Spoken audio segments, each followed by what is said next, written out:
Hey everyone, and welcome back to a new video here on my channel. Today I want to talk about the maps in the latest Call of Duty. Some might think they are cool and nostalgic, but I honestly don't like the maps at all.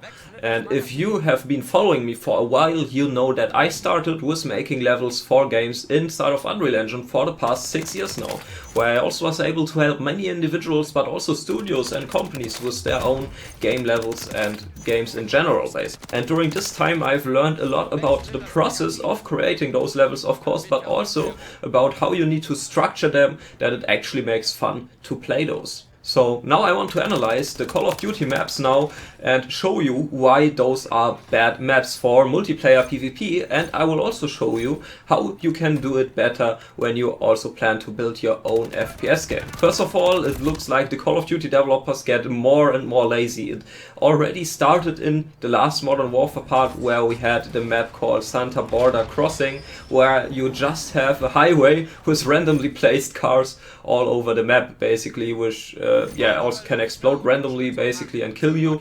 And luckily the maps for this year got a little bit better, but I think that's only because they copied the structure which worked back then in the Modern Warfare parts.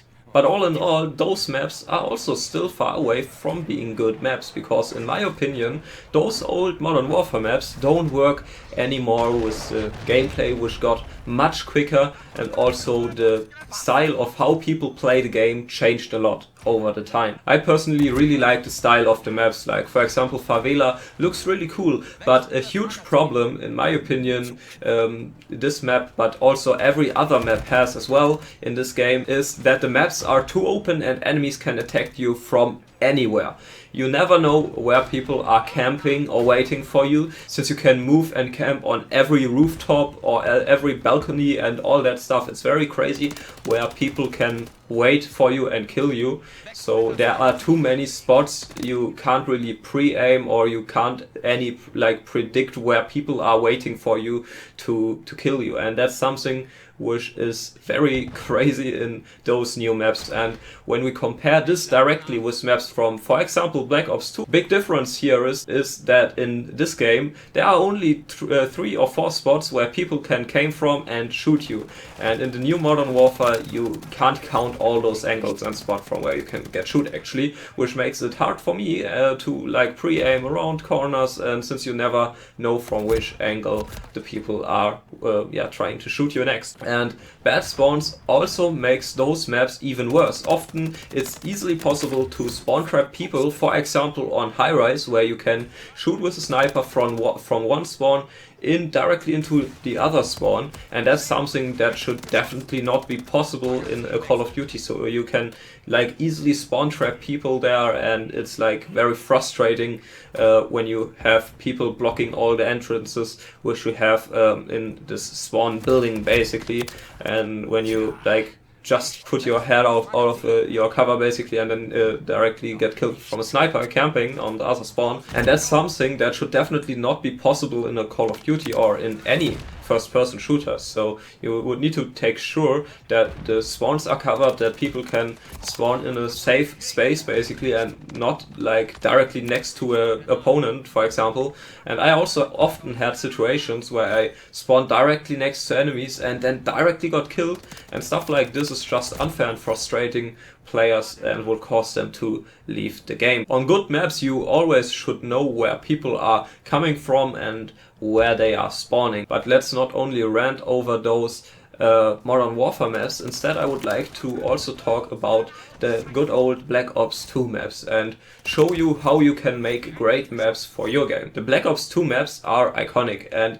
they follow all a similar structure you can also copy for your maps. They usually have maximum 3 lanes basically between those 2 spawns, and this is so great because you can only get attacked from 3 or 4 angles, so you can pre-aim and have a chance basically to or you actually have a better overview about the spots basically where you can get attacked from. All in all, those maps are also designed in a bright and colorful way, and that's also something I'm missing a little bit in the current Call of Duty parts. But you can really see that the developers, they are put heart and soul in this game, and the newer maps like Santa Border Crossing and all the other stuff in comparison look like they just got made in 3 or 4 hours by beginners who don't even thought about the game flow of the map and how everything should play and feel basically. But of course there are also many more points we could talk about here in this video, but then the video never would end.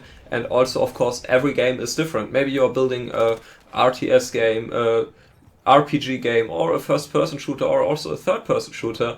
Then for all those different games, a custom strategy basically would need to get developed, that the actual game flow of playing your game actually makes fun inside of the levels. Level design is not just placing randomly any cars like in the Santa Border Crossing map on the map to actually have a map where people can play in. Level design, in my opinion, is much more. You can not only tell a story by having little set dressing all over the map, but you also need to take care that you closely understand the gameplay and how all that works in order to incorporate a map basically, or a layout for the map, which actually makes fun to play. So if you're currently building your own game and you're looking for development support, but also with level design support, so players enjoy your game, then feel free to contact me. Then I can give you more tips for your specific use case or for your game. Since we already built out many frameworks and tools, we can maybe even help you to reducing your development times and budget,